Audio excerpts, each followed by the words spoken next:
Estamos para hablar sobre ese tema con el arquitecto José García, vocero del Colegio de Arquitectos Regional de Lima. Arquitecto, ¿qué tal? Buenos días.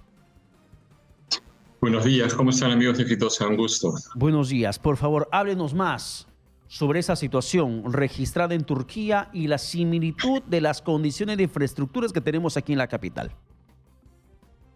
Sí, es un tema que nos ha preocupado debido a la manera como la ciudad de Lima ha ido creciendo en las últimas décadas. Hay que recordar que el último terremoto fuerte que tuvo la ciudad fue en 1974 y por lo menos la ciudad ha crecido 2 veces más.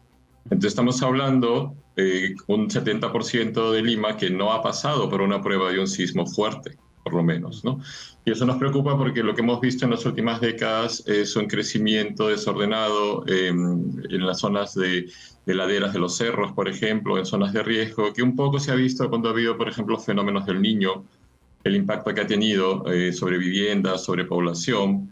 Pero creemos que en el caso de un sismo también el riesgo es bastante alto, ¿no? Entonces, yo creo que es importante que se adopten medidas principalmente para evitar este crecimiento en zonas tan informales. El Plan Metropolitano de Desarrollo Urbano de Lima, que se aprobó el año pasado, que lo aprobó la Municipalidad Metropolitana de Lima, estimaba alrededor de 16.000 hectáreas de superficie de la ciudad en zonas de riesgo alto y muy alto. Esto más o menos son 1 millón de personas.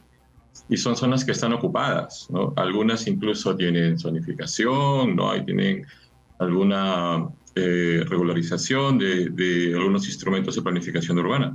Y yo creo que es importante que evaluemos la manera en cómo se ha venido gestionando el territorio en los últimos años y que de manera seria y realista empecemos a actuar para, no diré para anular el riesgo, porque yo creo que eso va a ser imposible, pero sí para reducir, por lo menos, y en el caso de que se dé el impacto de un desastre natural de estas características, sea menor, digamos, el impacto que tenga en la población y en la economía, ¿no?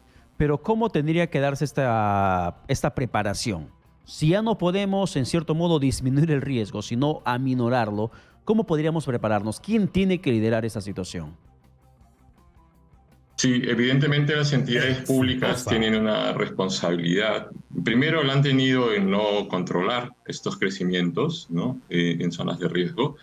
Y en segundo lugar, yo creo que dado que los recursos no son, digamos, amplios para poder abordar este desafío, entonces habrá que priorizar en zonas de riesgo crítico y determinar dónde hay zonas de riesgo irreversible. Todo riesgo se puede mitigar. Ya hemos hablado que no se puede anular, pero todo riesgo puede disminuirse. Sin embargo, el costo también puede ser exagerado, ¿no? Entonces habrá que evaluar en términos de costo y beneficio en qué puntos ya conviene más bien reubicar población, ¿no? Claro, Entonces, en los lugares... ese punto quería preguntarle, arquitecto García, si es que ustedes tienen la estimación del costo, lo que costaría preparar esa zona de riesgos, infraestructura de riesgo, para que ante una situación sísmica de gran magnitud no repercuta, no genere daño ni infraestructura ni pérdida de vidas. ¿Hay una estimación de costo de cuánto nos costaría?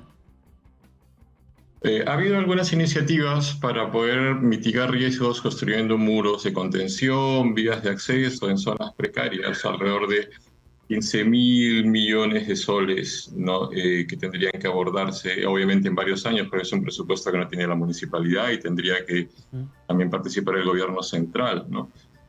Sin embargo, también habría que pensar que en las reubicaciones el problema no es solamente decir que la gente tiene que salir, también hay que pensar dónde tendrían que ir. Y por lo general, la mayoría de la población que está en las zonas de riesgo extremo, que podrían ser declaradas no mitigables, es la población más humilde, que no tienen un acceso a crédito, que no tienen posibilidades de entrar al sistema financiero, entrar a un programa de vivienda de interés social. Entonces yo creo que el gobierno ahí también tiene que considerar nuevos productos, ¿no? de vivienda de interés social para que se pueda atender a esta población que está en mayor riesgo, porque finalmente cuando se dé el desastre, el Estado no va a poder obviar su responsabilidad, va a tener que destinar recursos y probablemente va a ser mucho más costoso arreglar el problema que tratar de mitigarlo, ¿no? ¿Y cuáles son las zonas urbanas de la capital que estarían más expuestas a los riesgos, según el tipo de suelo? Las laderas de los cerros, ¿no? Uno puede ver desde Puente Piedra, ¿no? Barriendo todo el norte, uno va pasando por Caraballo, ambos lados del Chillón, del Valle del Chillón.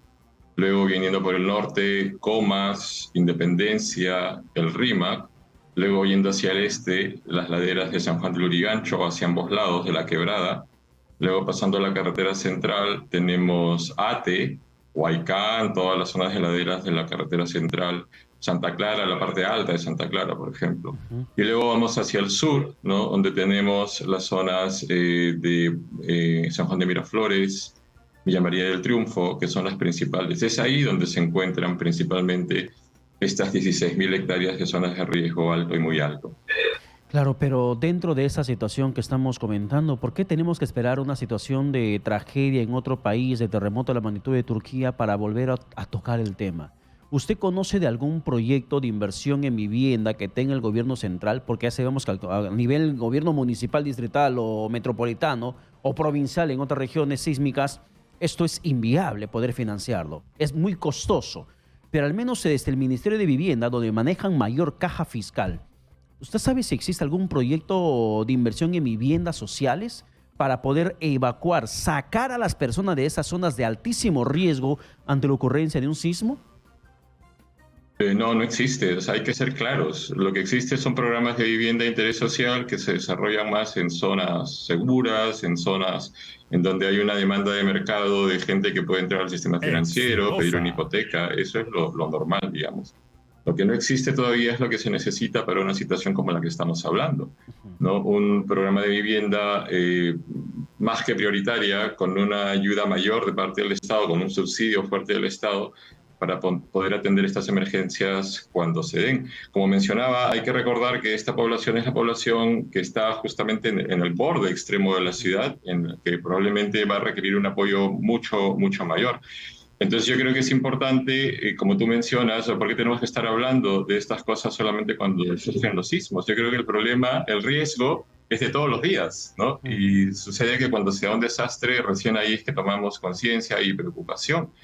Entonces, siempre hemos pensado que de repente a veces un desastre termina siendo tristemente una oportunidad para hacer cambios importantes, porque es cuando la gente toma conciencia y preocupación, pero luego, lo hemos visto un poco en el niño, ¿no? Luego de la ocurrencia del desastre, todo el mundo está en un estado de shock, traumático, y todo el mundo dice, sí, hemos hecho mal las cosas, sí, tenemos que corregir, luego pasa unas semanas, unos meses y todo el mundo se olvida.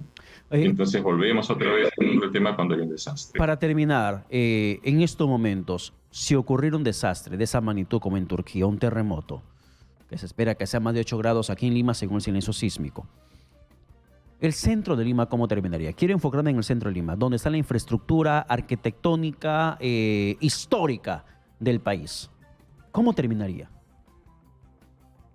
Sí, el centro de Lima lamentablemente no ha podido desarrollar un programa masivo de recuperación de edificaciones, si bien se ha hecho de manera puntual en algunas de estas, y yo creo que a nivel de calidad de espacio público el centro está mejorando en los últimos años, pero cuando uno recorre barrios altos, uno observa, por ejemplo, que la infraestructura sigue siendo, de varias edificaciones sigue siendo la misma hace varios años y no ha podido ser mejorada debido a que está ocupada, ¿no?, en gran parte por población que no tiene capacidad de pagar un alquiler que pudiera financiar la restauración de estas edificaciones. Restaurar es bastante caro, ¿no? Entonces, si es que no hay una coparticipación entre pública y privada, ¿no?, para poder inyectar recursos y recuperarlo, vamos a seguir en esta dinámica de varias décadas en la cual hay viviendas tuburizadas con población de escasos recursos, con dueños que no pueden hacer nada sobre estas edificaciones ocupadas y que no cuentan con los recursos, ¿no? La ley de patrimonio dice que cada propietario